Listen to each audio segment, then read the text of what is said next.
Tov, les amis, bonsoir. Ce soir, c'est le dernier soir avant l'Abdikat Hametz. Demain soir, on va vérifier le Hametz. Or, l'herba Assar, à la veille du 14, on vérifie le Hametz. On explique en Chassidout, le 14, ce sont les 7 et 7, c'est-à-dire les 7 midot du Nefesh Elokit et les 7 midot du Nefesh Béhamit. Or, l'herba Assar, on va mettre du or. C'est le Admor Azaken qui passait la nuit entière à vérifier le Hametz, alors qu'il y en avait quasiment pas. Mais il passait la nuit entière à vérifier le Hametz intérieur. Or, l'herba Assar, les 17, les 7 et les 7 midot, les 7 qualités de l'âme animale et les 7 qualités de l'âme divine.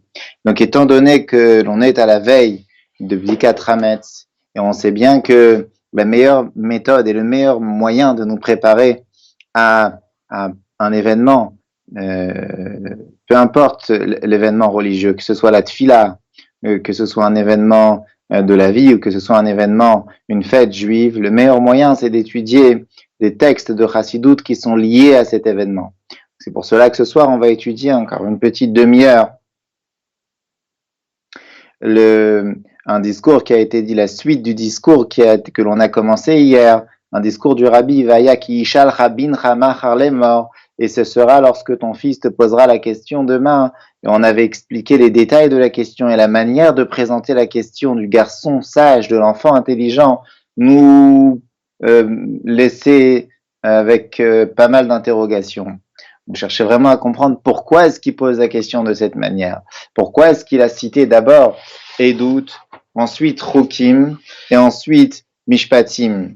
Alors en fait, comme on l'a dessiné hier, il y aurait un schéma original, un schéma de base. Un schéma de base, ce serait décret, c'est-à-dire Chokim. Ensuite, en dessous, vous avez Edout, les mitzvot témoignages, je ne sais pas si vous arrivez à lire. Ensuite, vous avez la troisième catégorie, c'est celle de Mishpatim. Ça veut dire que dans la logique des choses, c'est comme ça que ça aurait dû se passer. La question du Chacham, elle aurait dû être d'abord, papa, pourquoi est-ce que Dieu nous a donné des mitzvot qui sont des chukim, c'est-à-dire des lois qui dépassent l'entendement? Ensuite, papa, pourquoi est-ce que Dieu nous a donné des lois qui dépassent l'entendement, mais le jour où on nous l'explique, on les comprendra, on nous les explique, on les comprendra. Ce sont les mitzvot de Edout. Et ensuite, il aurait dû s'interroger sur la troisième catégorie de questions, celle de Mishpatim, les jugements. Ce sont les lois tout à fait logiques. Et donc, pourquoi est-ce qu'il a posé la question dans ce sens-là? Ça, c'est de la question qui avait été posée hier. Ou bien le rabbi il présente une deuxième manière. Il dit on aurait pu faire dans l'autre sens, parler d'abord des jugements, ensuite les témoignages, et ensuite les décrets. Et pourtant, l'option qui a été retenue, c'est pas ni celle-ci ni celle-là. L'option qui a été retenue, c'est Eidout, témoignage, Chokim, ce sont les décrets, et ensuite Mishpatim, les jugements. Pourquoi dans cet ordre-là? Ça, c'est la grande question. Alors, dans le paragraphe, tout ça, c'était dans le paragraphe 3. Dans le paragraphe Dalet, le Rabbi avait commencé à nous expliquer quelque chose d'extraordinaire. C'est qu'en fait, quand on est en train de parler de Edout, de Chokim et de Mishpatim, Edout, c'est numéro 1. Edout, c'est la première. Pourquoi est-ce qu'Edout, c'est la première? Parce que Edout, elle fait appel, elle invoque Elam Atzmi de Atzmut. Elam Atzmi, c'est traduit dans les Mamarim en français de Rav Chaim Meloul.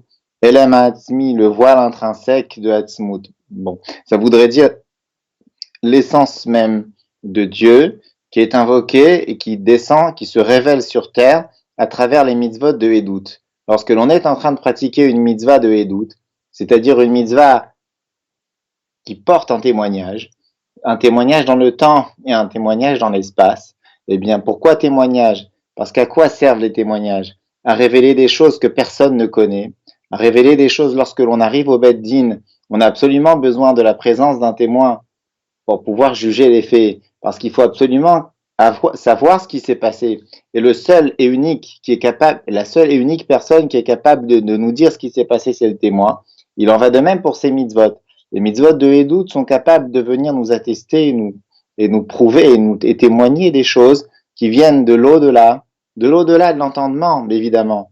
Mais plus que ça encore. D'un degré dans lequel on ne parle même plus d'entendement, on ne parle même plus de réflexion, on ne parle même plus de confrontation avec la réflexion. On est bien au-delà de tout ça, on est dans Hatzmut, dans l'essence même de Dieu. Ça, c'est ce qu'Edout peut invoquer. Ça, c'est ce qu'Edout peut révéler sur terre. Alors, on a bien expliqué dans le Mahamar que dans chaque mitzvah, il y a les trois. Il y a la partie Edout, il y a la partie Chukim. Alors, Chukim, elle va faire descendre sur terre une force divine qui est bien inférieure et qui n'a absolument aucune commune mesure, aucune divinité commune avec la Hatzmut. Ce sont des forces que l'on appelle Sovel. C'est une lumière qui transcende les mondes. Elle transcende les mondes, mais elle est liée au monde. Si elle n'était pas là, c'est comme une forme de coquille, c'est comme une forme de protection au monde, c'est comme une forme de force divine qui, sans elle, eh bien, il n'y aurait pas eu les mondes. Il n'y aurait pas eu même aller, il n'y aurait pas eu les mondes. Donc, elle est là, elle permet à Dieu d'être là, de manière, en fait, elle permet à l'infini de se présenter dans le fini, mais concrètement, c'est une force qui est liée, qui est en fusion avec l'infini, mais sans elle, on ne peut pas avoir le fini. Donc c'est elle qui ramène l'infini vers le fini. Donc c'est elle qui ramène, qui donne naissance au fini, aux choses qui sont limitées. Et ça s'appelle comment? Ça s'appelle Keter, ou ça s'appelle Sovev. Ça porte le nom de Keter, ça porte le nom de Sovev, et c'est ce que fait le Chok. Lorsqu'un homme il est en train de faire un Chok, en train de pratiquer une mitzvah telle, bon, on a dit que Chok existe, que les trois existent dans toutes les mitzvot, mais de manière plus précise. Lorsqu'un homme est en train de pratiquer une mitzvah, par exemple, telle que Shatnez, ne pas mélanger le lin et la laine, ou bien une mitzvah telle que ne pas mélanger le lait et la viande, eh bien, il est en train de faire descendre sur terre les forces du Or à Sovev. Ensuite, on nous a expliqué et enfin, la dernière des trois, c'est les Mishpatim. Ce sont les mitzvot de ne pas voler, ne pas tuer. Eh bien, Mishpatim permettent au Or, à Mémalé, de se révéler sur terre. C'est quoi Mémalé? Mémalé, ce sont toutes ces choses sont là, elles descendent. Mais il faut les révéler. Il faut les révéler, c'est-à-dire qu'il faut que ces choses deviennent des sujets réfléchis, des sujets de tous les jours, des sujets qui nous stimulent à pratiquer les mitzvot, qui nous stimulent à avancer, qui nous bougent. Eh bien, comment est-ce que l'on peut faire descendre sur terre ces forces-là? Eh bien, grâce aux mitzvot de Mishpatim et aux mitzvot de Chukim. Après, quand on veut faire descendre la force infinie, Atzmut Sof, Elam Atzmi, on veut pouvoir être des gens infinis, eh bien, ça, c'est avec Edout. Ça, c'est toute la nuance qu'il y a entre Edout, Chukim et Mishpatim. Edout, c'est la partie générale de la mitzvah. Edout, c'est la mitzvah dans sa globalité. Edout, c'est la nature, c'est l'objet même de la mitzvah. Vous savez, on dit Schar mitzvah, mitzvah. Quel est le salaire, le plus grand cadeau que l'on peut donner à un homme, que l'on peut donner à un homme parce qu'il a pratiqué une mitzvah? Eh bien, c'est la mitzvah. Il n'y a pas un plus beau cadeau, il n'y a pas un plus grand salaire sur terre, un plus grand sahar que le simple fait de pratiquer la mitzvah. Même si on va lui donner le Gan Eden entier, eh bien, ce ne sera pas suffisant, ce ne sera pas véritablement pour lui un salaire, un cadeau pour avoir pratiqué cette mitzvah. Un salaire pour avoir pratiqué cette mitzvah. Parce que lorsqu'un homme est en train de faire une mitzvah, il est en train de faire descendre Hatzmut. Que vaut le Gan Eden face à Hatzmut? Que vaut Olam Hazé? Que vaut l'Olam Haba? Comme il dit l'Admor Hazakan à Dieu, je ne veux pas de ton Gan Eden, je ne veux pas de ton Olam Haba, je veux rien d'autre que toi-même.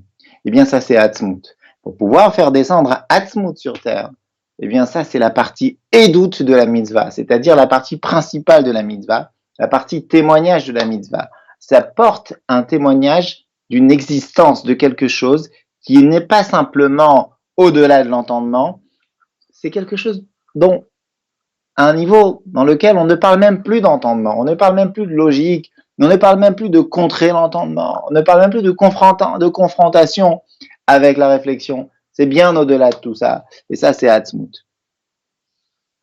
Ça, c'est ce qu'on a vu. Donc, c'est la conclusion du Hot, dans le Hot Dalet. Enfin, dans le Hot Dalet, le Rabbi, il ajoute encore quelque chose. Il nous parle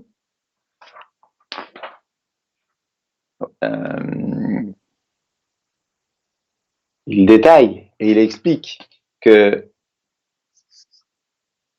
il y a certaines manières d'approcher les choses. Il y a différentes manières d'approcher les choses. Comment est-ce qu'on les approche ici sur Terre? Eh bien, c'est ce qui nous fera comprendre ce que l'on invoque en même temps que l'on approche ces choses.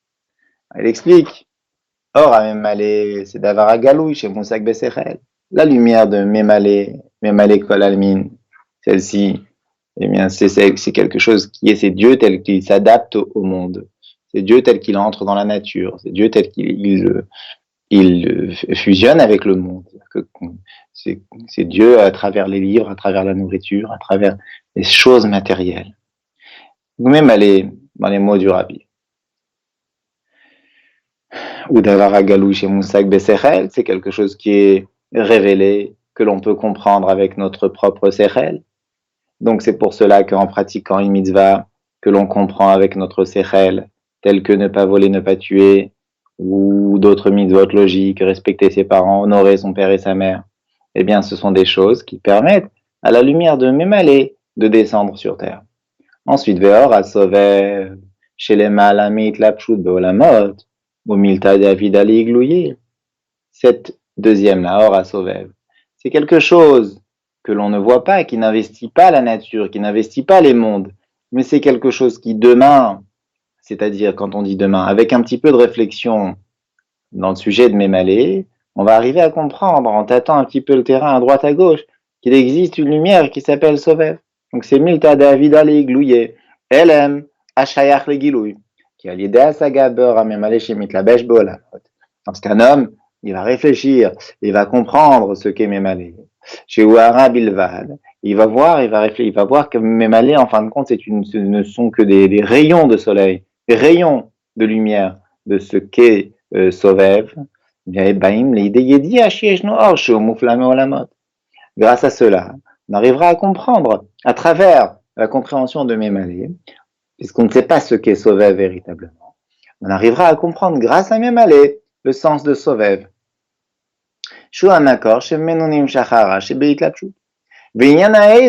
Mais lorsque l'on dit Edut, témoignage, ou ça c'est quelque chose qui a lieu uniquement dans l'essence même de la Hatzmut, de la lumière infinie du Or Ensof, qui est bien au-delà du Sovev, et il n'y a absolument aucune commune mesure. Chez Uneelam les Gamré, c'est quelque chose qui est tout à fait caché et tout à fait voilé, pas uniquement des êtres humains, mais également du Or à Mémalé et également du Or à Sovev. Donc c'est quelque chose qui est caché, qui est Neelam. C'est Neelam c'est Elam Atzmi, par excellence, c'est un voile intrinsèque. C'est un voile qui, par excellence, c'est-à-dire qu'il n'y a aucun moyen de savoir que cette chose existe si nous n'avons pas le témoin. Qui est le témoin? Eh bien, la mitzvah de Edut. Alors, il dit, Zeuma shekol la mitzvot nikraot Edut.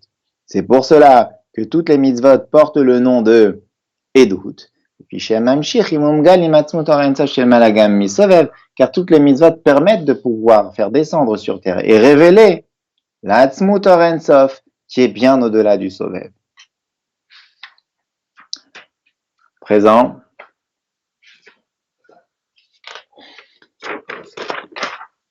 On va parler d'autre chose. C'est-à-dire que pour pouvoir expliquer véritablement la supériorité de Chukim, la supériorité, de Edut, par rapport à Chukim et à Mishpatim.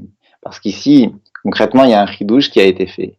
C'est qu'on nous a bien fait comprendre que Chukim, malgré sa grandeur, les lois non expliquées, les lois qui contre la réflexion, malgré la grandeur de ces lois, malgré les forces divines qu'elles interpellent, eh bien, elles sont inférieures aux forces divines qu'interpellent les mitzvot de Edut. Là, le Rabbi va nous expliquer techniquement, dans des mots qui sont complètement barour. Vous savez, en Chassidut, on parle barour. Les sujets qui ont l'air, qui jusqu'à présent, jusqu'à ce que l'Alter Rebbe arrive, c'était pas Chabad. C'est-à-dire quoi c'était pas Chabad? C'est-à-dire que ces sujets restaient abstraits. Par exemple, on disait Chesed, on disait Gvura. L'Admor Azakan est arrivé, il a dit non, Chesed, c'est Ahava. Gvura, c'est Yira. C'est-à-dire ces termes, ces choses qui étaient la bonté divine, la rigueur divine, Mozakan, il a voulu leur donner un sens. Et à maintes reprises, on voit en Chassidut le terme Mi besari echeze eloka. C'est-à-dire que psychologiquement, physiquement, l'homme doit réfléchir comment est-ce que ces choses lui parlent. Quand on dit la bonté divine, on parle de l'amour. Aimer Dieu, aimer son prochain. L'amour que chacun a en soi. Quand on nous dit la rigueur divine, on parle de la crainte de Dieu, la crainte des hommes, la crainte du péché, la crainte des fois, malheureusement, des choses que l'on ne doit pas craindre.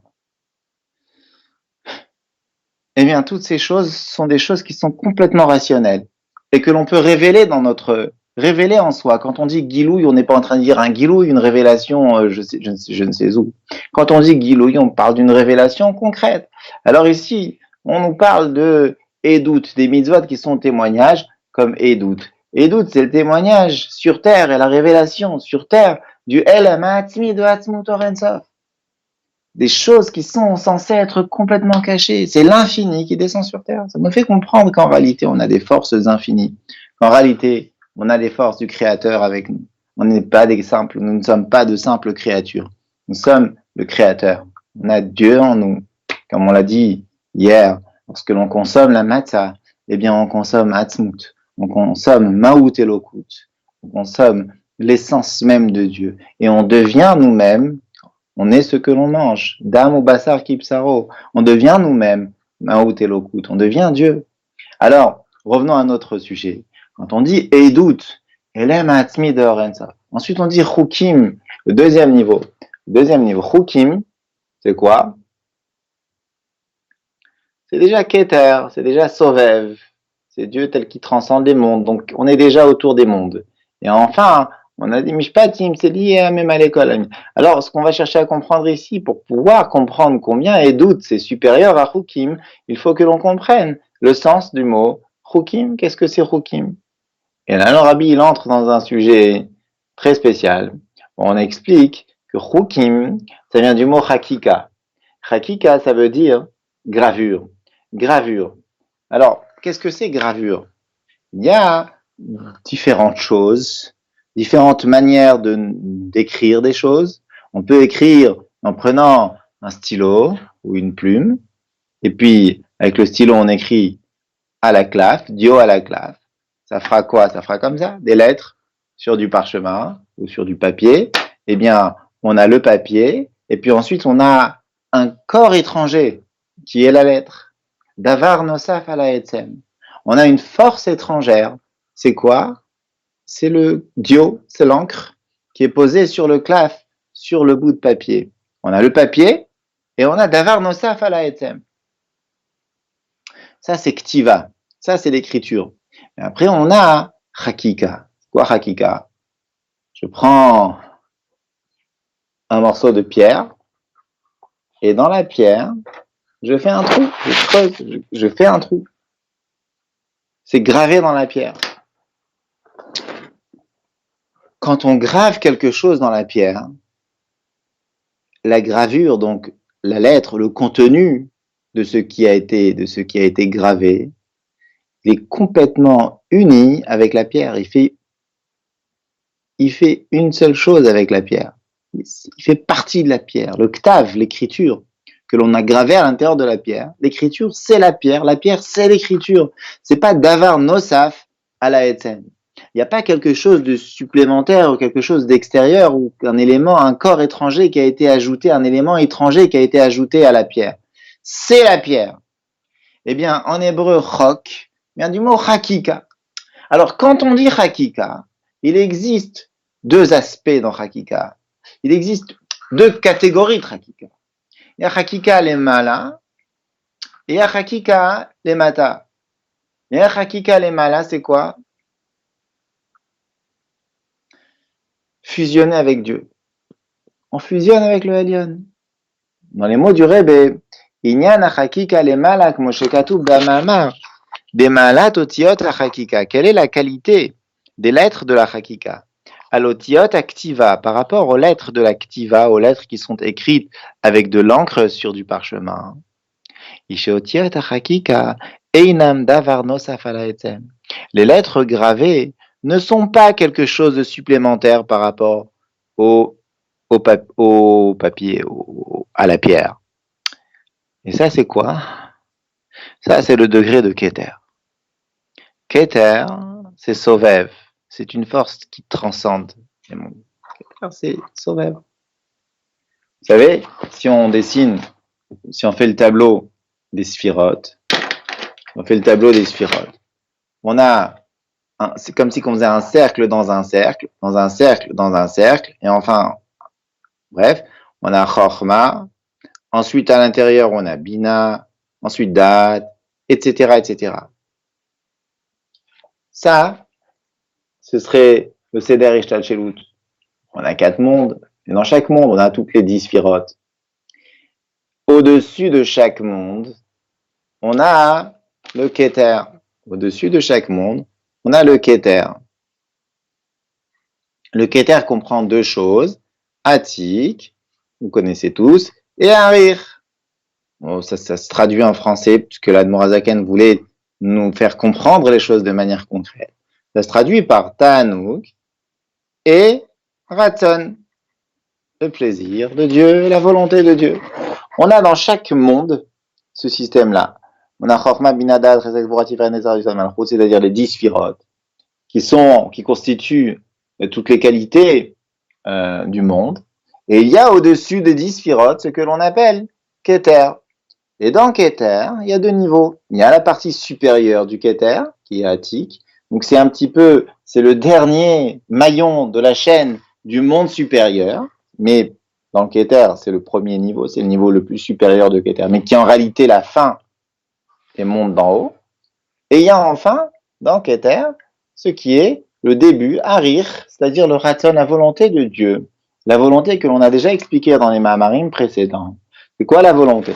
C'est le début de toutes les forces, c'est le début de la Chorma. C'est ce qui est, la volonté, elle peut pousser, elle peut motiver la Chorma. La volonté, elle permet au corps de pouvoir agir rapidement. Je veux bouger le doigt, je le bouge. Je veux, c'est la volonté. La volonté, c'est une force qui transcende le corps entier. C'est une force transcendante. Donc, et ça, c'est ce que l'on invoque, c'est ce que l'on fait descendre sur terre, c'est ce que l'on révèle au moment où l'on est en train de pratiquer une mitzvah, parce que c'est un chok. C'est-à-dire que c'est la partie chok de la mitzvah qui invoque, qui fait descendre Keter sur terre. Keter sur terre. La couronne. Keter, c'est la couronne. Alors, la couronne, c'est quelque chose qui encercle la chorma. La chorma est censée se trouver là. Autour, on a le Keter. Et le Keter, c'est quelque chose qui encercle la chorma. Au moment où on est en train de pratiquer un chok, touche à Keter. Ça reste Keter. C'est pas le Ensof. C'est pas Tzmut Ensof. Ça reste Keter. ויש לומר, וזה שהכתר, dans les mots du rabbi, זה שהכתר הוא דוגמת אותיות החקיקה, שאינם דבר נוסף על העצם. כתר, c'est חקיקה, חוק, c'est comme חקיקה, c'est-à-dire gravure, c'est en d'autres termes, des choses qui ne sont pas supplémentaires par rapport à la pierre. Les lettres de la gravure font partie de la pierre. C'est parce que les révélations divines que l'on fait descendre avec le Or Amemale, l'Ioto, Gilou, Shibifrinan, Boul, Velo Komo Aetem, Modavar Nosaf ala Etem. Gilurasa, Bligvoul, Komo Aetem, Eno Davar Nosaf ala Etem.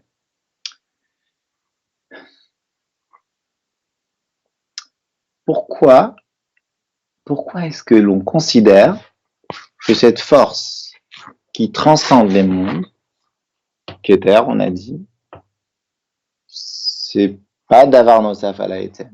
Ça s'appelle pas quelque chose de supplémentaire, ou une force ajoutée, ou un corps étranger. Pourquoi ça ne s'appelle pas un corps étranger par rapport à Dieu? Pourquoi? Parce que quand on est dans Keter, on est toujours dans le Bligvoul.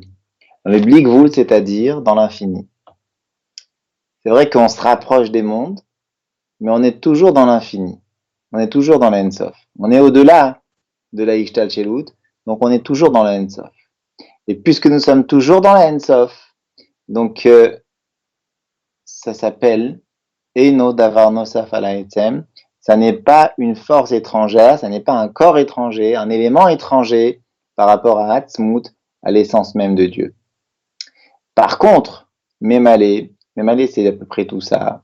Mémalé, c'est-à-dire Dieu tel qu'il considère la réflexion humaine, tel qu'il considère la réflexion tout court, tel qu'il considère les émotions, tel qu'il considère la malchoute, Dieu tel qu'il considère tout le système de l'enchaînement des mondes. Il considère parce qu'il doit s'adapter absolument à chacune des énergies, à chacune des plantes, à chacune des choses. Il ne peut pas envoyer trop d'énergie. Imaginons que ça fonctionnait avec la bonté infinie. Eh bien, c'est pas de la pluie qu'on aurait reçue sur la tête, mais des seaux d'eau, et peut-être plus, et sûrement plus. Donc la bonté en soi, ne vous méprenez pas, ça n'est pas quelque chose de tout le temps bon pour l'humain, pour l'humanité. La bonté divine, elle peut être dangereuse, parce qu'elle est trop grande, elle est trop bonne, elle est trop infinie. Il ne faut pas que ce soit trop infini. Alors on a besoin des forces finies. C'est là qu'intervient Mémalé Kol Almin. Mémalé Kol Almin, c'est Dieu qui se contracte, qui se restreint, qui se réduit au fini, à la réflexion, à l'émotion, à ce que sont toutes les catégories des choses de ce monde, tous les détails, les milliers, les millions, les milliards de détails de toutes les choses du monde et du corps humain. Dieu s'adapte à chaque corps et dans chaque organe, dans chaque membre du corps, il lui donne l'énergie qu'il lui faut, la vie qu'il lui faut, les gaz qu'il lui faut, tout ce qu'il a besoin, tout ce que l'organe, tout ce que le membre a besoin pour pouvoir continuer à fonctionner comme il doit fonctionner. Ça, c'est Mémalé Kol Almin. Donc, on a les forces de Sovev Kol Almin. C'est Chakika. Chakika, c'est-à-dire Davar Nosaf Ala Etem. Davar Nosaf Ala Etem, ça veut dire Eno Davar Nosaf Ala Etem. C'est-à-dire quoi? Eno Davar Nosaf Ala Etem, c'est quelque chose qui n'est pas étranger au Ensof à l'infini. Et après, on a en second lieu Mémalé Kol Almin. Dans les mots du Rébé, ou Kmo Davar Nosaf Ala Etem. Mémalé, c'est comme quelque chose de supplémentaire par rapport à l'essence même de Dieu. Ve'agilui deor ha-sovev. En revanche, une révélation divine de Sovev, lioto blikvul kemo ha-etem, eino davar nosaf ala etem. Puisque Sovev, il a des vertus de blikvul, il est blikvul, c'est-à-dire sans limite, sans frontières, sans barrières. Donc il est lié à l'Ensof. Il n'est pas considéré comme quelque chose, comme un ajout, comme quelque chose de supplémentaire, ou comme quelque chose d'étranger par rapport au Ensof. Ensuite, le deuxième inyan de Chukim, on a dit ici, c'est Chukim Baolam. C'est Chukim, il y en a un Chakika Baolam. Chukim dans le monde, c'est-à-dire, Shali Edea Chukim, Nasea Baolam Inyan Chakika. Dans les mots du Rebbe, c'est faire descendre le bitoul sur terre. Chakika Baolam, ça veut dire graver, permettre à l'infini de pouvoir rencontrer la terre. En d'autres termes, que les choses qui doivent se mettre de côté alors, qu'ils se mettent de côté. Que les éléments qui doivent renoncer à eux-mêmes, qu'ils renoncent à eux-mêmes. L'infini se présente. Donc tout ce qui existe doit être mitbatel. C'est mevatel le monde. C'est mevatel les mauvaises choses. Ça annule les mauvaises choses. Ça contre, ça confronte.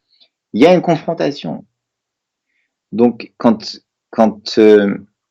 cette force se présente, cette force de Sovev se présente, elle met de côté le Sechel, elle met de côté le monde en le considérant. Comme on l'a expliqué hier, que pour pouvoir mettre de côté quelque chose, il faut absolument savoir ce qu'il vaut, ses qualités et ses défauts. Sinon, tu ne peux pas le mettre de côté. Parce que tu ignores à qui tu ignores ton ennemi. Tu ne sais pas à qui tu as affaire. Si tu l'ignores, tu ne peux pas te battre avec lui.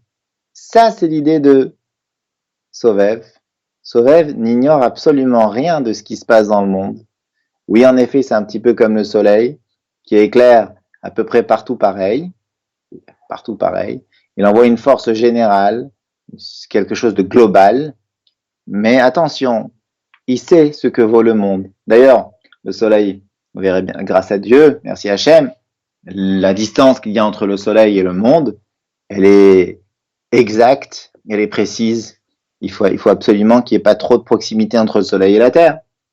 Et puis l'énergie qu'il envoie à chaque chose lui convient aux choses du monde. Après, malheureusement, il y a des choses qui se passent, mais qui ne devraient pas. Mais de manière générale, le soleil intervient sur Terre d'une manière proportionnelle et d'une manière réfléchie. Donc, bien que ce soit la lumière du soleil, partout pareil, attention, il connaît, il sait à quoi il a affaire, il sait pourquoi il est là. Il sait qu'il doit permettre aux êtres de ce monde de pouvoir continuer à vivre. Que s'il brillait peut-être un petit peu trop, quelques degrés de plus, eh bien, il n'y aurait plus eu de banquise, à Dieu nous plaise, et puis le monde, il serait, et, ou autre chose. Ça aurait été dangereux physiquement. On tient sur quelques degrés sur Terre. C'est une histoire de moins 4, moins 5, moins 15, allez, même moins 30 dans les zones les plus à l'extrême, et puis, et plus combien? On a des 40, des 50 degrés, ça tourne sur quoi? Sur quelques 80 degrés. Vous vous déplacez de planète, vous allez dans une autre planète, vous allez vous retrouver dans des endroits où on vit à moins 400 degrés ou plus 400 degrés. Ça veut dire quoi? C'est-à-dire que le soleil, la relation soleil-terre est énorme. Le soleil, il sait exactement, et puis allez trouver, jusqu'aujourd'hui, on n'a pas encore trouvé une autre planète où on peut vivre. Allez trouver une autre planète où il y a de la vie. Peut-être que ça existe. Mais ce que ça veut dire ici, c'est que la relation soleil-terre, elle est là pour la Terre. La distance qu'il y a, la rapidité de la lumière et tous les détails qu'il y a de relation, qui nous prouvent de la relation qu'il y a entre le soleil et la Terre. Dieu a voulu que le soleil soit 147 fois la taille de la Terre, comme il dit le Rambam. Il y a des mesures exactes, il y a une distance exacte, il y a une luminosité exacte. Tout est ultra précis. Donc, bien que le soleil, par excellence, ce soit une lumière qui fait référence un petit peu à Or HaSovev, c'est-à-dire qui brille partout pareil. Mais attention, ne vous méprenez pas. Ne croyez pas que cette lumière ne prend pas en considération toutes les règles du monde. Elle prend en considération les règles du monde. Donc, c'est exactement la même chose avec Rukim. Un Chok, il va s'opposer au Sechel. Il y a le Sechel qui est là. L'homme, il réfléchit. On lui dit, attends, arrête de réfléchir là. Chuka chakakti, gzera gazarti, ven lechareshut leharer acharea. C'est une chuka, c'est une loi de Dieu, c'est un décret de Dieu. Tu n'as pas l'autorisation d'y remédier. Tu n'as pas l'autorisation de trop réfléchir. Tu ne dois pas réfléchir ici.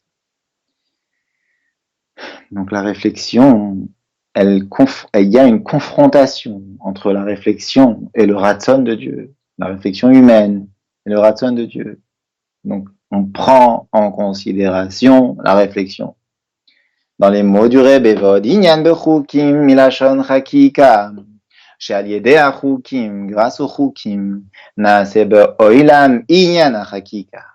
Grâce aux chukim, ça fait dans le monde, ça agit dans le monde, cela agit dans le monde. Le inyan de chakika. Chakika, c'est-à-dire gravure. Ça grave le monde. Gravure. On va expliquer ce que c'est graver. Graver, ça a des qualités, mais ça a également des défauts. Parce que ça gêne un petit peu à la luminosité de la pierre. Et puis c'est carrément un manquement dans la pierre. Donc, certes, lorsque l'on grave, eh bien les lettres gravées font une seule chose avec la pierre, mais quelque part, ces lettres-là créent un manque à la pierre. Bon, mais on va l'expliquer plus tard. Ça, on expliquera après, peut-être pendant la fête, la Moed ou après Pessah. Là, je vais conclure ce paragraphe. C'est Bola Minyana Chakika, Kedeita Midrash, comme il est écrit dans le Midrash al Pasuk, Imlo Berit Yom Ambalayla Chukot Shamaim Vaaretz Lo Samti. Imlo, si je n'avais pas créé le jour et la nuit, les règles du ciel et de la terre, c'est-à-dire les mitzvot, je ne les aurais pas posées. Chukim Shebahem Chakakti et Hashamaim Vaaretz, des mitzvot, des lois avec lesquelles j'ai gravé le ciel et la terre. Chakakti Shamaim soit bitul Shenaase Baolam. Le sens de Chakakti Shamaim Vaaretz, j'ai gravé le ciel et la terre. Ça veut dire quoi? J'ai gravé quelque chose dans le ciel et dans la terre. Ça veut dire que j'ai mis de côté, j'ai fait un bitoul, j'ai fait en sorte que la terre soit complètement mise de côté pour permettre aux mitzvot d'avoir lieu sur terre. Entre parenthèses, on va conclure avec ça. Un juif ne peut pas dire « je ne peux pas faire Shabbat parce que je ne pourrai pas gagner d'argent, je ne pourrai pas vivre ». Car il est impossible que Dieu ait mis sur terre des règles qui s'opposent à ces mitzvot. Il est impossible, c'est impossible. Dieu a créé la terre et Dieu nous a donné des mitzvot. Et ces mitzvot doivent être plus fortes que les règles de la terre, comme le pasuk dit, le brit yomam valayla chukot shamayim vaaretz lo samti. Détrompe-toi, c'est pas parce que tu vois qu'il y a plus de clients à la boutique le jour de Shabbat que tu vas avoir plus d'argent, plus de bracha en fin de compte, non. La bracha, c'est pas ça. Chukot shamayim vaaretz lo samti, pas uniquement la bracha, c'est pas ça. C'est que si tu veux vraiment vivre sur terre correctement, il faut suivre les voies de la Torah. Dieu nous dit, suis les voies de la Torah et tout ira bien. C'est-à-dire que la terre est là pour aider, au même titre que le soleil est là pour aider la terre. Plus forte raison que les petites choses sur terre sont là et que les hommes sur terre sont là pour aider à ce que l'on puisse pratiquer les mitzvot, étudier la Torah, nous avancer, nous rapprocher d'Akadosh Baruch Hu, et faire avancer Biat Goel Tzedek Biat Mashiach, et que l'on entende plus que des bonnes choses. Que ça y est, ils disent maintenant aujourd'hui dans les médias qu'on est en train de traverser le pic. Ce pic que l'on attendait depuis des mois, des semaines et des semaines. Espérons que, enfin, on puisse être après, et vite, rapidement, très rapidement, avec Mashiach Tzidkenu. Et on va voir ça, on va le voir. Après, chacun, déjà qui est la Geoula pratit, que l'on ait une Geoula, c'est-à-dire la rédemption personnelle et individuelle de chacun d'entre nous. Et vous verrez, lorsque vous allez avoir la rédemption personnelle, votre rédemption à vous, eh bien, vous verrez que c'est Mashiach partout. Comme le Rabbi dit, ouvrez les yeux, et vous verrez Mashiach. C'est quoi ouvrir les yeux? Dire porter des bonnes lunettes.